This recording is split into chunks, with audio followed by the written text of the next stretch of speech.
Morning, afternoon, or evening, wherever you're at, ladies and gents. I am Kurojiri, your resident tinkerer and Medarot, and this is the Medarot News Network to bring you all the latest developments and happenings with our favorite pet fighting robot series. Now, as we step back into business as usual after celebrating one of our resident MetaTubers, Cheerful Bunny's 3rd birthday, of which I think it was a very pleasant respite from the current events of the DAMASHI collaboration, we will be actually taking one step back toward that as we celebrate the final wave of that collaboration and the other half of the event that it entails that was teased to us at the beginning. A lot of the elements outside of what was expected, though, which were the Metarotters of Yuzuru and Ginkai, was kind of a lot of possible discussion as to what to expect essentially, and it looks like Medarot S and Imagineer decided to kind of surprise with one last final wave of Crafty Mode type models. This time around focusing on respecking the resident and iconic Unitress and Excise model, with some fresh new skills and of course their iconic Crafty Mode variants as alternative meta change mode. But with that being said, let's go ahead and jump right into what was officially announced for this week, starting of course with the gacha banners and who to expect up to date. Now, compared to previous weeks, this week is probably going to be one of the more physically demanding or resource demanding, I guess you can call it, because we actually have 2 banners that are going live this week. The first of which is KLN01C, Unitress C, Crafty Mode version with an alternate meta change as you see, with a kit of Heater PC, Rifle C, Gatling C, Biped legs, and the new leg ability of Supporter. He also is capable of meta-changing into his new Crafty Mode, which is a more multi-pedal type form instead of his wheeled gun base, with a kit of Meta Rose, Power Napalm, Giga Gatling, multi-legs, and the leg ability of Assault. Next to him, STG-01C Excise C will also be debuting and hitting the scene as well, with the mostly new kit of Shoot TC, CG Claw C, Hammer C, Biped legs, and a new leg ability called Trapper. Now, much like it was last week with the introduction of Supporter, long story short, for every plant placed on the field, you get a leg stats plus with Supporter. With Trapper, it's basically the same thing, but instead with traps instead of plants. So basically another chance to kind of emphasize and play on the passive aggression or passive support game, if that's what you choose to go after. XIC is also capable of transforming into his alternative Crafty Mode as well, with a new kit of Meta Break, Tsujigiri, Punishment, multi-legs, and the leg ability of Bloodstain. So honestly, between these 2 models, it's going to be really nice to see them respect. Not necessarily that the original Unitress and Excise really needed it, because they were still pretty solid in general, but it's still really nice to see more Crafty Modes officially being launched in the game. Now, albeit it wasn't quite what a lot of us hoped for as a way to kind of wave farewell and say goodbye to the end of the DAMASHI collaboration, which will be ending here in the next couple weeks, but it is still nice to see all the same that these modes will be added permanently in the game, and is something that we will see come and go every once in a while. Now, for boosted rates for both of these banners being shared, we also see the rerun of popular modern attempts at the KLN and STG series. This line highlighting KLN04 Musketeer Rado, with a leg trap, rail gun, shotgun, biped legs, and the leg ability of Rising. And we also have the iconic STG-04 Savitalis, taking the appearance of a more barbaric knight than a barbaric fighter in general, with a kit of head trap, a hypercharge blade, clock rage, biped legs, and soaring.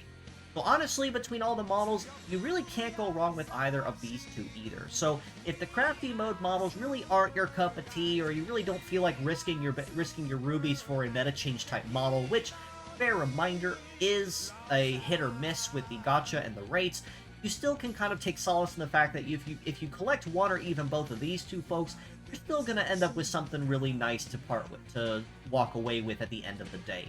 Both of which are actually really solid, and being completely honest, I do actually kind of like these versions of these iterations of the KLN and STG lines personally. But that's simply my take in particular. But again, both of these models will have boosted rates in both the Unitress and the XIC boosted banners that are going live this week. So no matter which one you pick, you still have a shot at going after either of these anyway. But the fierce battles we have going on this week is going to be just a little more lower key, but focusing more on a lot of versatile, user-friendly parts that may or may not be ready to go right out of the gate. Starting us up on this top row here, you see is LDB-03 Ptolemy with scope, rifle, Gatling, biped legs, and gunman. We have DRF-03 CT King with press, anti-air, once again press, flight legs, and bullet rain. And CCD-0 Semi-Cicade with melee trap, double break, flight legs, and nest. On this bottom row, we have HNT-01 Queen Vespa with heater plant, double static, float legs, and extra magazine. We have GDR-0 Gun Desperado with rifle, double anti-air, biped legs, and gunman. And last but not least, HKD-0 Hakado with charge plant, hammer, guard 300, biped legs, and now, like I said, a lot of models that are being highlighted this week are a lot of user-friendly type parts. Probably not anyone that you'd be using as a pure set right out of the box as you collect their parts, but maybe something that you could use as a filler part as necessary in your teams, essentially on an as-needed basis. For instance, CT King for flight legs and bullet rain, Semi-Cicade for melee trap and nest for your passive aggression, Ptolemy for your all-rounder shooters with females, Queen Vespa for basically free access to static, Gun Desperado for anti-air, and of course Hakado for kind of just that mixed bag of what he brings to them. That being said though, I do have to give MVP of the week to Queen Vespa in this case, primarily because static, even though it doesn't sound like much at first glance, it's actually a very solid skill to always make sure you have at your disposal, because it is very good at cutting through shields and meta change type models with an instant 50% of their remaining HP right off the top. Now, static may not be capable of breaking anything on its own, but it is still very good at deterring people from trying to bank on shields or high bulk, because static will shred through it incredibly quickly and make it easier for someone to come up behind the static user and finish them off. Now, one of the big moments we've all been waiting for through this collaboration is the release of the other two Metarotters being released in the collaboration. The first week, we got Black Beetle A as the first and only model that's being limited collab model being highlighted in this special event, but we also had the anime version of Nai and Kurojiri, which is Black Beetle's Metarotter in the anime. This week, we'll be finally seeing the release of Metarotters Yuzuru and Ginkai, also Metarotters from the DAMASHI series. As for what they bring to the table, Yuzuru in particular will give you a 20% boost to damage, and you get an extra heat plus to the skill being used on that turn, at the cost that you also take 1.5 times more damage on your cooldown. Even though this only lasts for one turn, that extra boost of power might just be just what you need to get that little extra kick and turn the fields in your favor. Ginkai, on the other hand, guarantees you a sure crit and a bonus to your power of 200 on your next turn upon activation.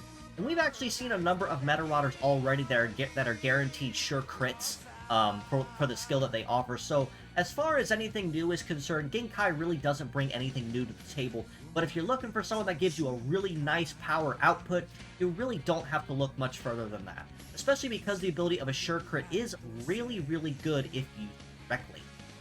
Both of these Metarotters, along with anything else highlighted from the collaboration, will be sticking around for approximately 2 weeks further. So if you've been kind of biding your time before everything starts shutting down, this is kind of your moment to make a break on Metarotters or for Black Beetle. This is essentially your next call before everything does start shutting down and going away.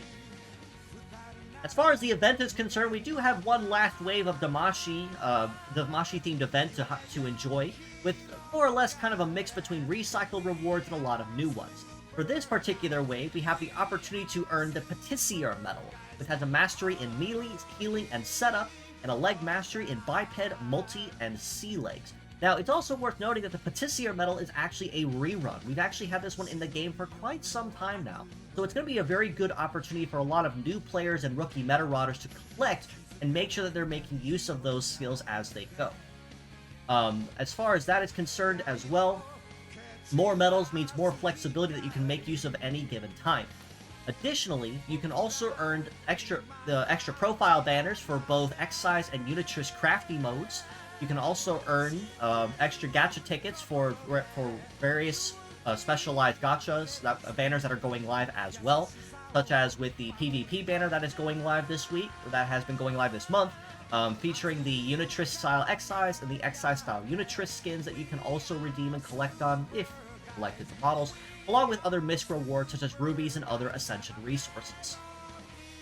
This particular event specifically will also feature boss fights, so this is one that you want to make sure that you bring your pure sets on, and make sure that you may or may not need to build 1 or 2 teams specifically highlighted. As you see here, for your base dungeon bonuses, you get a 15% bonus per part equipped between Excise and Unitress C. You get a 9% bonus for Savitalis, Musketeerado, or either of the base models of Excise or Unitress, and a 6% bonus per part equipped of the Fierce Battles. For Medarotters, it's the same case, 10% for SR versions of regular Professor Nai or Ikki. It'll be a 5% bonus for the R rank versions of either of those or Arika, and a 3% bonus for the N ranks respectively. Now, for your boss fight bonuses whenever you proc a boss fight, and to explain those briefly, boss fights will basically be chance encounters, so every time you complete a dungeon in the event, you have a chance to spawn a boss encounter that you can stack multiples of. Basically, that gives you the opportunity to earn the other half of the rewards that are locked away and worth holding onto. And you can also, it's also hard to tell when you will actually spawn one. As far as the boss bonuses are concerned, as you see here, Black Beetle A, Arc BDT, and Tyrell BT will give you that 15% bonus per part each as the highlighted models of this event. And the Medarotters, Yuzuru and Ginkai, will give you a 20% each, and a 15% bonus for Unemployed Nai and Kokoryu. So if you've been keeping up with the event thus far, or even if you only managed to snag Black Beetle A, you still have a pretty solid option to be able to collect on some good bonuses. Especially given that Excise and Unitress, the base models, are actually in the general pickup banner pool, so if you've gotten lucky, you may or may not have already seen them already, or even seen something of them. Same with anyone else here. But, friendly reminder, for the meta change type banners that are Excise C and Unitress C, they are either all or nothing. You either get the entire set at once, or not at all.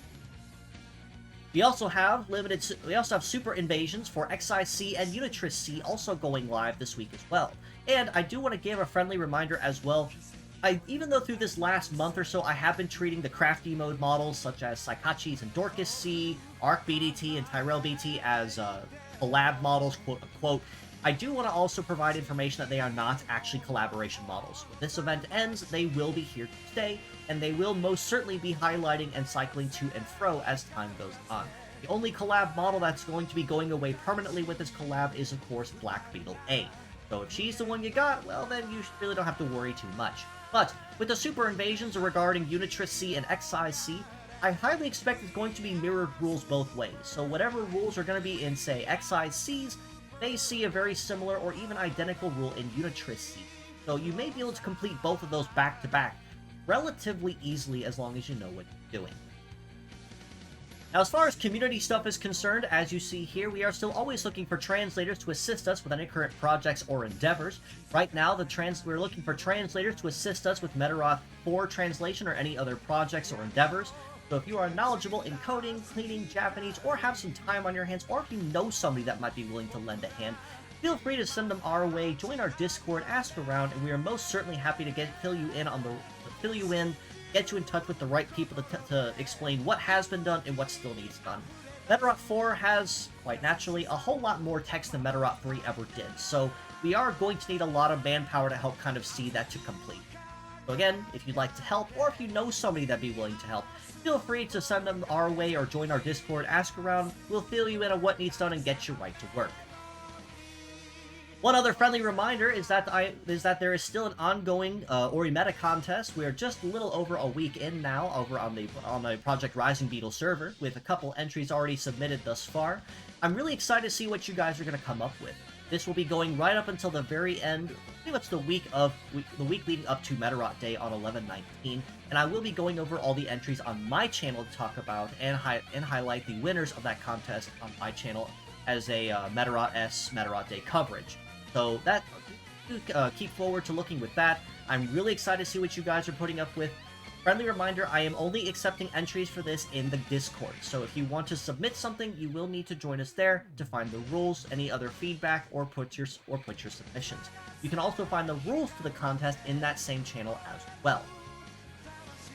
Now, one other really big piece of news that I did highlight earlier this week, and I'm really, really excited for this. Like, I've been oddly pumped for this thing specifically. If you've been following me on Twitter for a while, you may have noticed that I did put out this really big announcement of a collaboration on my channel in about mid-November next month. And that highlight will be guesting with my friends, Sane Cisco, Gold Guardian, Agent Toad, and two new friends, Agent Toad, Helmchan, and of course my dear friend Vector.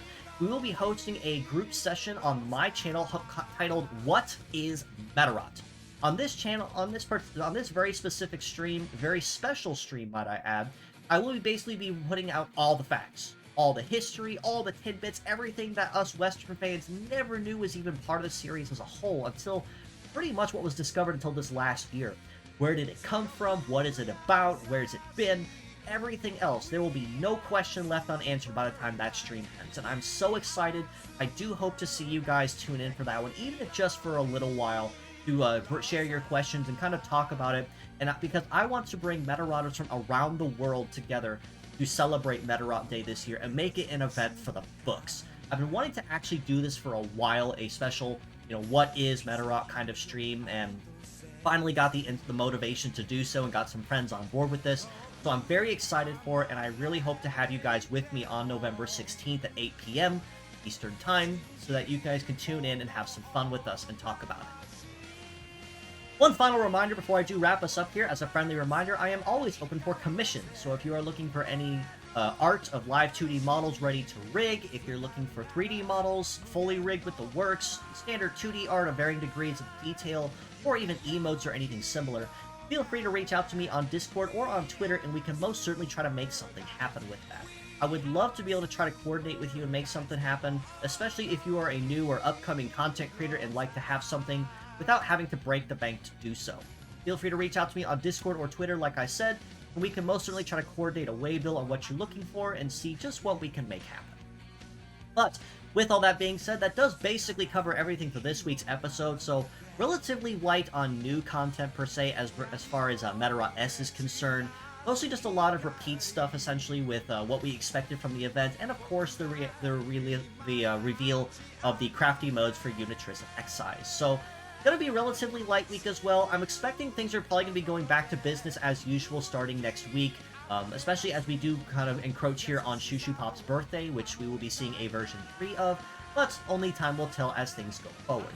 That being said, if you'd like to know more, you can follow us below on Facebook at the Medarot News Network page, or the Metabots Forever community on there, which is also getting close to reaching 40,000 members and growing by the day. I'm so proud of seeing how fast that community has just been skyrocketing in growth just over this past year alone.